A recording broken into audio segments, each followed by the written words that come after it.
Mesdames, Messieurs, bonsoir. Ravi de vous retrouver pour cette édition. L'énergie, la priorité des priorités pour le gouvernement Thiéba. Le reste du portefeuille alloué par la Banque mondiale au Burkina sera essentiellement consacré à la création d'une centrale thermique pour faire face au déficit énergétique.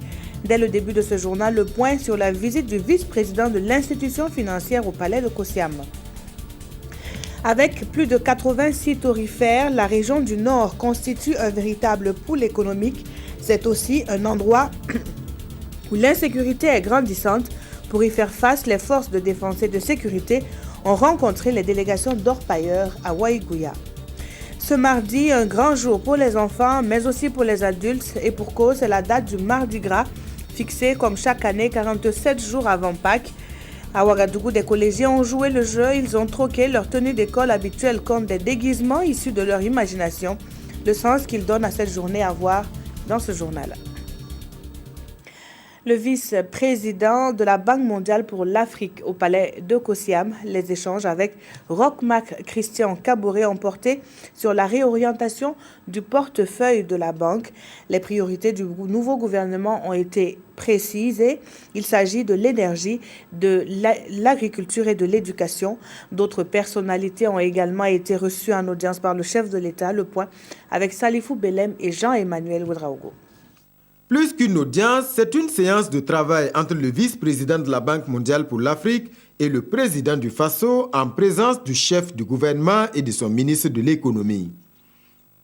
La Banque mondiale s'engage à soutenir la relève économique du Burkina Faso.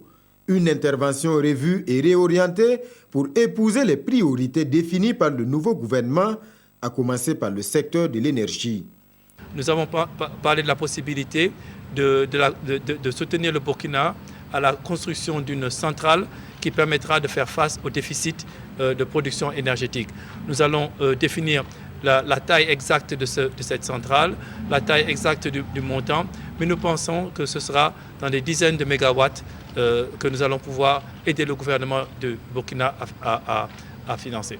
Nous souhaiterions également attirer le secteur privé pour financer le solaire. L'autre priorité, c'est le secteur de l'agriculture et de l'élevage.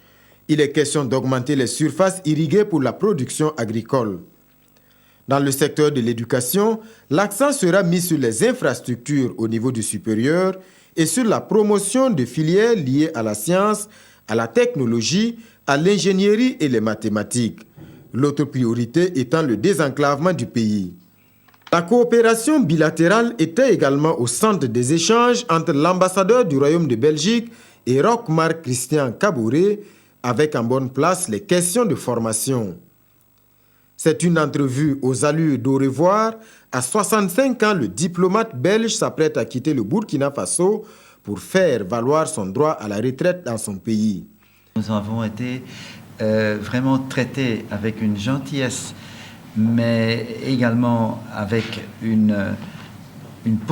un sens positif pour partout où nous étions, nous aider. C'était une expérience très, très agréable. La mission d'observation de l'Union européenne, elle, est venue présenter au président du Faso ses recommandations à l'issue du scrutin du 29 novembre 2015. Des recommandations dont le détail sera donné au cours d'une conférence de presse ce mercredi. Et puis, Mactar Diop s'est ensuite rendu à l'Assemblée nationale. Le vice-président de la Banque mondiale, vous le verrez sur les images pour l'Afrique, a réaffirmé l'accompagnement de l'institution financière dans les secteurs prioritaires du Burkina. Le développement, on en parle encore pour cette année. Pas besoin de se rendre au Canada pour se former en évaluation et développement. L'École nationale des régies financières propose cette même formation en 2 semaines au lieu de 4. Le lancement de ce programme international a été fait sous l'égide des autorités de tutelle. Le point avec Moussa Ouedraogo et Hortense Evelyne Lemou. Cette délocalisation est une première au Burkina et la troisième en Afrique francophone. Elle traduit l'engagement entre deux écoles de formation, celle de l'administration publique du Canada et celle des régies financières du Burkina, à développer et à consolider les compétences professionnelles sur le suivi et l'évaluation des projets, programmes et politiques de développement. On va y aller à l'essentiel pour couvrir tout ce qui est fonction d'évaluation de la fonction publique, renforcer les capacités au niveau de l'évaluation des programmes, des projets et des politiques sectorielles et des politiques publiques. Mais il y a aussi tout l'aspect gestion axée sur les résultats. Un partenariat Sud-Nord qui a permis de former plus de 300 cadres de 25 pays francophones. Pour le tout nouveau ministre en charge des Finances, le suivi et évaluation demeure l'une des principales faiblesses dans la mise en œuvre des projets, programmes et politiques de développement en Afrique, d'où l'intérêt de cette formation. Le suivi et évaluation, c'est un peu se regarder soi-même dans le miroir pour voir effectivement si on va dans la bonne direction. Permettre aussi aux autres de vous dire que vous allez dans la bonne direction. Cela signifie quoi? Est-ce que les actions que nous menons, est-ce que les politiques de développement que nous adoptons, est-ce que les projets et programmes qui sont exécutés au niveau de nos pays, est-ce que ces actions-là ont un impact durable sur les populations? Parce que c'est ça la finalité du développement. Invite a donc été faite à l'École nationale des régies financières pour prendre toutes les dispositions afin de garantir une réussite au programme. C'est là pour mériter la confiance placée en elle. Dans la suite de ce journal, le rôle joué par les organisations de la société civile lors du double scrutin du 29 novembre 2015. En amont et en aval, elles étaient présentes. Donc ces OSC, dont la CODEL évalue leur contribution au succès du processus électoral au Burkina. Elles sont réunies à Ouagadougou à la faveur d'un atelier qui s'est ouvert ce matin. Koualen Nebié et Jacques Lamissa Tarpada. Les 16 organisations et coalitions de la société civile regroupées au sein de la CODEL, la Convention des organisations de la société civile pour l'observation domestique des élections, ont joué un rôle important dans le processus électoral. Les personnes réunies dans cette salle en sont convaincues. Reste maintenant à évaluer leur contribution. Les élections sont réussies, les institutions s'installent. Nous devons faire le bilan, voir ce qui a marché, nous en féliciter, capitaliser, mutualiser avec notre peuple et voir aussi nos faiblesses pour renforcer nos capacités. La CODEL a travaillé en amont par la sensibilisation des populations à s'inscrire sur les listes. Puis, la Convention a déployé 5000 observateurs le jour du scrutin et procédé au comptage parallèle des votes. Le ministère de l'administration territoriale est satisfait. Je saisis cette occasion pour traduire à nouveau mes encouragements à l'ensemble des acteurs, afin que, dans une dynamique de subsidiarité, chacun joue son rôle pour une gouvernance inclusive, ouvrant des pistes d'opportunités consolidantes. À cet égard, je voudrais ici reconnaître et saluer le rôle particulier et proactif des organisations de la société civile, qui sont celles qui agrègent les préoccupations citoyennes pour les traduire dans l'agenda social du pays. Des participants à cet atelier sont venus du Sénégal et de la Tunisie. C'est aussi un cadre d'échange d'expérience. Mais surtout, il faudra définir une stratégie pour les élections municipales en mai prochain. Dans un rapport rendu public ce jour, le ministère de la Justice attire l'attention sur les conditions de détention dans les maisons d'arrêt et de correction du Burkina, les conditions de vie des détenus et celles de travail des responsables pénitentiaires. Ils sont passés en revue. Des précisions avec Ibrahima Sombier et Aimé Solange Guigma. Pour l'année 2015, les visites professionnelles du ministère en charge de la justice ont concerné 26 maisons d'arrêt et de correction et des cellules de sûreté et de garde à vue de 203 unités de gendarmerie et de police. Le but est de toucher du doigt les réalités de ces lieux en vue de travailler à l'amélioration des conditions de détention et au respect des droits des détenus. Il ressort qu'il se pose un véritable problème d'humanisation dans ces lieux, parce que les cellules de garde à vue et les maisons d'arrêt connaissent beaucoup de difficultés et ne sont pas conformes aux standards qui sont prévus pour ces lieux. Ce qui fait que les différents acteurs qui sont chargés et responsables de ces lieux connaissent beaucoup de difficultés pour pouvoir respecter les droits des détenus parce que les lieux même ne sont pas conformes. Ces acteurs sont appelés à échanger sur la pertinence des recommandations formulées dans le rapport et à identifier les actions prioritaires à mener dans le cadre de l'humanisation de ces lieux de détention. Une de nos équipes a pu se rendre à la maison d'arrêt et de correction de Ouagadougou pour un constat, plus précisément dans le pavillon où sont détenus les justiciables de la Haute Cour de justice. Ces personnalités ne dorment pas dans des villas, loin de là, mais à plusieurs, dans des dortoirs. À la différence des autres détenus, eux ont la possibilité d'y apporter quelques mobiliers. Nongba Kouda et Draman Guéné pour le constat. Une visite exclusive à la maison d'arrêt et de correction de Ouagadougou. Nous sommes dans la cellule de détention des hautes personnalités. Il n'y a pas de chambre individuelle, mais plutôt des dortoirs pour tous. Cette cellule est un dortoir de 13 détenus, dont des ex-ministres. Les nattes et les moustiquaires sont les seules commodités offertes. Les autres conforts, comme les matelas, les ventilateurs, les tables et les télés sont des apports personnels. Les détenus de la Haute Cour de justice vivent avec les autres détenus et les cellules ne sont pas climatisées. Et par rapport à la visite, ils ont le droit en tout cas d'avoir la visite comme tout détenu de leurs proches. Donc lorsque les gens viennent ici pour voir les détenus, la durée de la visite est de 15 minutes. Pendant notre visite, une équipe de droits de l'homme est venue faire son contrôle de routine sur les conditions de détention. Appréciation. Les gens se couchent 10, 15 dans certaines cellules. Dans tous les bâtiments que nous avons visités là, sauf au niveau des femmes, ça va un peu. Au niveau des mineurs, ils ne sont pas nombreux, les femmes. Là où ils sont nombreux, il y a vraiment, ils sont mal entretenus. La réglementation au Burkina Faso prévoit que l'encellulement au Burkina Faso c'est l'encellulement en tout cas commun. C'est-à-dire les détenus vivent dans des dortoirs. Dans les dortoirs, il peut arriver qu'on donne des détenus dans une seule cellule. Là, ça répond très souvent aux questions des condamnés à mort, des questions disciplinaires et aussi en tout cas pour des questions aussi de traitement par rapport à l'antécédent du détenu. En dehors donc de ces cas exceptionnels, tous les détenus sont sur un pied d'égalité dans le traitement.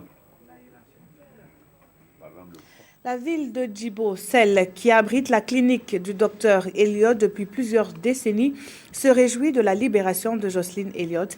Les populations se sont rendues devant le Haut-Commissariat pour manifester sa joie. Elles ont aussi bon espoir que le docteur Elliott sera dès l'heure dans les prochains jours. Martin Ouedraogo et Seydouzoun reviendront plus en détail sur cette manifestation. Je vous le disais en titre, ce mardi marque la date du Mardi Gras, fixée 47 jours avant Pâques, de Nice à Rio en passant par Dunkerque. Masques et déguisements sont au rendez-vous. À Ouagadougou, les élèves du collège Saint-Jean-Baptiste de la Salle ont troqué leur tenue de classe contre des déguisements tout droit issus de leur imagination. Mokhtar Ouedraogo et Oumou Sissé se sont rendus dans ce collège, leur compte rendu. Mardi Gras oblige. Les élèves du collège Saint-Jean-Baptiste de la Salle de Ouagadougou ont décidé de marquer le coup. Et pour respecter la tradition, ils étaient plus d'une cinquantaine à porter leur plus beau déguisement. Je me suis inspiré de Siri Kide Bobo Diouf pour me déguiser. Bon, je ne sais pas vraiment si ça est très ressemblant, mais bon, j'ai essayé de faire de mon mieux. Je me suis inspirée des années 60 pour m'habiller. Quand je regarde les photos de ma mère, je trouve que c'est bien joli, donc j'ai voulu faire comme elle. En Afrique, comme il y a beaucoup d'Ebola, j'ai pensé à ça, pour lutter contre Ebola. Le Mardi Gras est le jour qui annonce de la pénitence chez les chrétiens. Mardi Gras, donc, nécessairement, c'est la veille du mercredi qui débute. Pourquoi gras? C'est parce que dans la tradition, tout ce qu'il y avait comme nourriture dans la maison, comme on savait qu'on avait une période de frugalité après, les gens s'arrangeaient pour manger beaucoup. Donc tout ce qui était dans le frigo, comme crêpes, comme tout, comme produits laitiers, bon, on mangeait. Le Mardi Gras est célébré à des dates différentes, fixées par rapport à la date de la fête de Pâques. Très populaire, il est célébré à travers le monde et de différentes manières.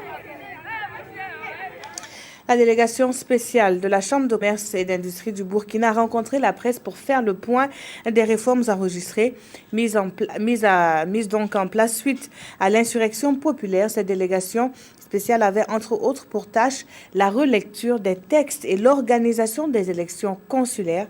Le point de cette rencontre avec Benito Urbain Sommet et Oumou Sissé. La Chambre de commerce tiendra ses élections consulaires dans 5 mois. C'est la principale information à cette conférence de presse. En plus, la délégation spéciale a par ailleurs annoncé la relecture des textes de l'institution. Une relecture pour augmenter le nombre des élus consulaires qui passe de 123 à 151.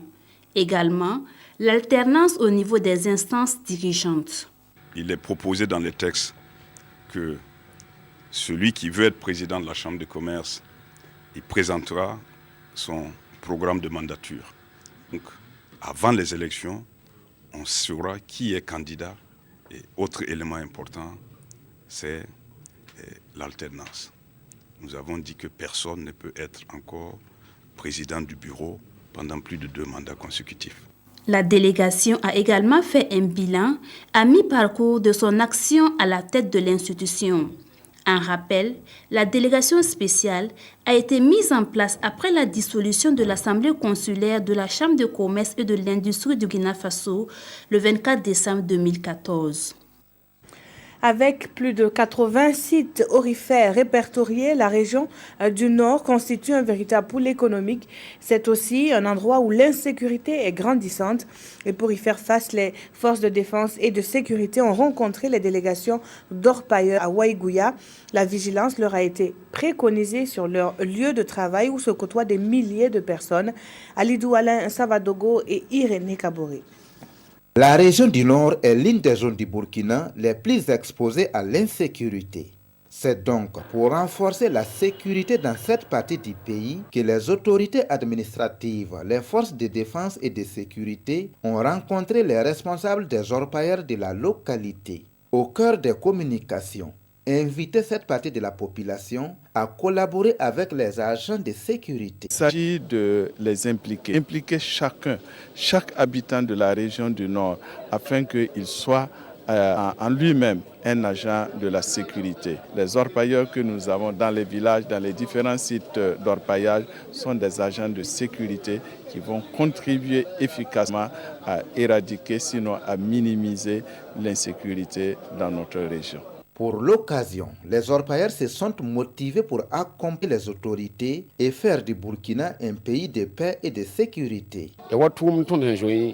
Sur les sites, nous allons mettre en place des comités de surveillance pour faire face à l'insécurité. Nous allons œuvrer pour barrer la route aux terroristes dans notre pays. Au cours de cette rencontre, les participants ont bénéficié des enseignements sur des comportements qui faciliteront la protection de la population.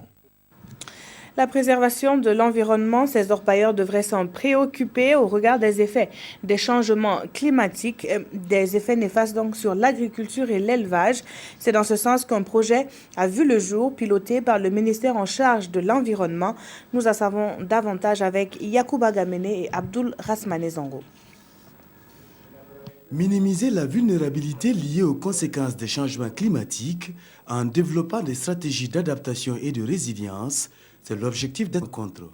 Et sur la table de discussion des participants, un document de projet à valider dans les domaines de l'agriculture, de l'environnement et des ressources animales en vue d'une meilleure adaptation au changement climatique. Nous avons eu tout un processus qui a commencé en 2010 pour l'élaboration d'un programme national d'adaptation au changement climatique au Burkina Faso. Ça a permis d'avoir une synergie de points de vue, aussi bien de l'habitat, de l'environnement, pour pouvoir élaborer un document. Et sur cette base, maintenant, comme nous avons ce document programmatique qui est là, nous avons essayé de sortir quelque chose de ce plan d'action pour voir comment nous allons pouvoir formuler un projet et mettre en œuvre. 6 communes du Burkina Faso sont bénéficiaires de ce projet, dont la validation va accélérer la mise en œuvre d'activités concrètes sur le terrain. et la santé des populations n'est pas en reste. Considéré comme un problème de santé publique, le cancer fait de plus en plus parler de lui au Burkina. Tenez, plus de 200 cas sont testés chaque année dans le seul centre hospitalier au nom de Bobo Dioulasso. Le cancer, cette maladie qui fait rage, c'est le dossier du jour que signent Hassan Gourabou et Amadou Lougué. La simple évocation de son nom donne des frissons. Le cancer figure parmi les principales causes de consultation à l'hôpital Souro Sano de Bobo Dioulasso. Cancer de sein, cancer de la bouche, cancer de col de l'utérus, cancer de foie, tous les organes peuvent être touchés par le cancer chez l'homme. Mariée, mère de 2 enfants, Roselyne Sommet souffre d'un cancer du sein droit. Opérée 2 fois, aujourd'hui sous traitement, un traitement long et coûteux. De l'opération chirurgicale au traitement, nous avons dépensé plus de 2 millions de francs CFA et ce n'est pas encore fini. À 70 ans, Khadija Traoré souffre également d'un cancer de sein. C'est en 2011 qu'elle a été dépistée positive et opérée en 2012. Il faut que tout le monde s'implique pour venir à bout de cette maladie, sans quoi ce n'est pas facile. Selon les spécialistes, le cancer constitue un problème de santé publique. 169 cas au centre hospitalier Souro Sano en 2014. L'hôpital en a diagnostiqué 220 en 2015, toutes formes confondues. Et parmi ces 220 cas, le cancer du col venait en tête, suivi du cancer du sein, suivi du cancer de la bouche. Mais il faut savoir que comme c'est anapathe, il y a d'autres types de cancers justement qui ne sont pas envoyés ici. Donc les chiffres sont nettement biaisés, nettement en deçà de la réalité. Il faut dire que présentement, nous sommes à la recherche vraiment de partenaires. Voilà pourquoi nous sommes organisés en comité de spécialistes au sein du CHU pour pouvoir mener le combat ensemble. Le cancer, une fois que le cancer est là, le risque de létalité existe toujours. Quand on dit qu'on a un cancer déjà, si c'est bien sûr le cancer, quelle que soit sa taille, quel que soit, son degré, son stade évolutif, si le cancer est confirmé, il n'y a plus de risque zéro. Mais certains cancers, lorsqu'on les voit avant que ce ne soit le cancer, ce que nous appelons le stade précancéreux, là, il y a des possibilités de guérison à 100%. Selon la médecine, les causes de cette pathologie restent mal définies, mais l'alcool, le tabac, l'âge, le genre sont des facteurs favorisants. Sujet beaucoup plus léger à présent et c'est en musique que nous poursuivons ce journal. Un groupe qui se réclame de l'ethnie Dagara veut faciliter l'intégration intergénérationnelle. Retour aux sources donc à travers des sonorités du terroir. Un concert a eu lieu ce week-end à Ouagadougou. Moussa Draogo et Oumar Zombré pour le reportage. Promouvoir la culture burkinabé et particulièrement celle du sud-ouest, c'est l'objectif de ce concert dédicace. Premier, deuxième et troisième album respectivement pour Casimir Meda, Beyonné Somda, Jacques Meda, tous inspirés de l'univers folklorique d'Agara.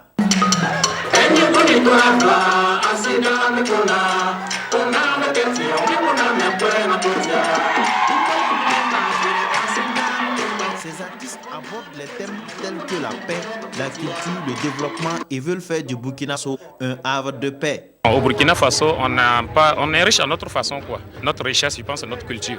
Étant jeune, si on ne se lève pas pour se battre, pour valoriser notre culture, je pense qu'à un moment donné, on risque de perdre. Pour les promoteurs, cette initiative vise à soutenir les artistes, mais aussi à favoriser la cohésion sociale et faciliter du même coup l'intégration intergénérationnelle. Nous voudrons, à travers ce concert dédicace-là, dire aux Burkinabés que la musique traditionnelle n'est que la base de la musique au Burkina ici. Et nous n'avons pas le droit de laisser tomber cette histoire de musique traditionnelle. On peut bien sûr faire de la musique tradie moderne, pourvu qu'il y ait la tradition dedans. Et le parrain d'insister sur la nécessité de léguer une base solide à la jeunesse. Il annonce dans un bref délai une série de concerts dans toutes les différentes régions du pays. Et ne soyez pas étonnés de croiser dans les rues des grandes personnes de Boromo, des clowns ou encore des marionnettistes. Le festival Rendez-vous chez nous bat son plein depuis le 6 février dernier. La 7e édition présente un programme riche en couleurs, nous disent Alidou Badini et Ramatou Zida. Une séance d'échauffement et c'est parti pour la parade artistique. C'est un avant-goût de ce qui sera donné à voir à cette 7e édition du festival Rendez-vous chez nous. Environ 40 compagnies venues d'Europe, d'Afrique de l'Ouest et d'Afrique centrale vont démontrer leur savoir-faire à ce rendez-vous artistique. Déjà des concerts, c'est la crème de notre musique burkinabé. Nous aurons de la marionnette, le théâtre, nous aurons aussi bien sûr le cirque. Nous aurons des débats, nous aurons des portraits de femmes qui se sont battues lors de l'insurrection populaire et des coups d'État. Nous aurons un peu tout, des échanges autour de notre intégrité et de ce qu'on peut transmettre.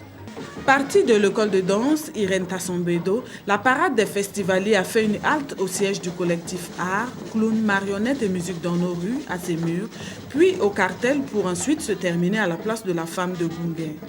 Un spectacle qui se déroule sous le regard amusé des populations riveraines. C'est une très belle initiative et qui apporte dans le contexte post-insurrectionnel, post-putsch, post-attentat, une réponse positive à notre manière de vivre et notre envie et notre désir de vivre aujourd'hui. L'édition 2016 du festival Rendez-vous chez nous est placée sous le thème Intégrité et transmission. Les activités vont se dérouler dans les villes de Ouagadougou, Bobo-Dioulasso et Boromo, dans la commune de Komsilga et l'orphelinat de Lumbila. Elles s'étendent jusqu'au 21 février prochain. Deux sujets ont essentiellement retenu l'attention des journaux ce 9 février.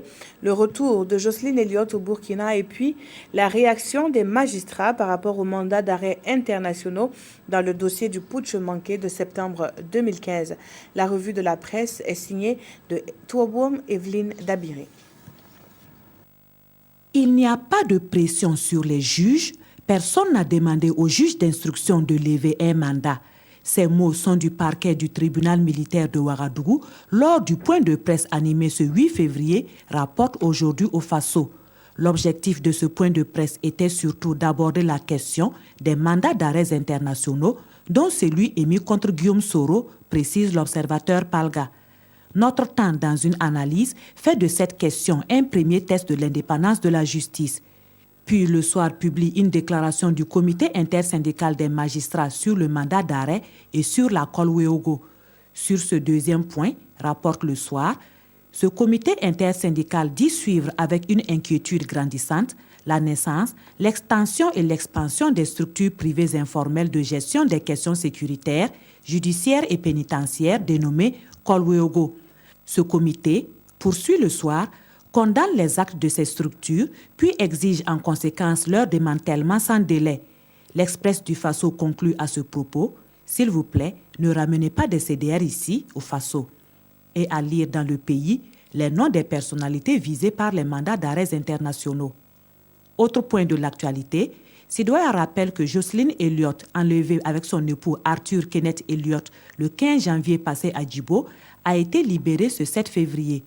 Reçue en audience par le président du Faso, elle espère le retour de son mari pour la poursuite de leurs activités à Djibo, rapporte DNF.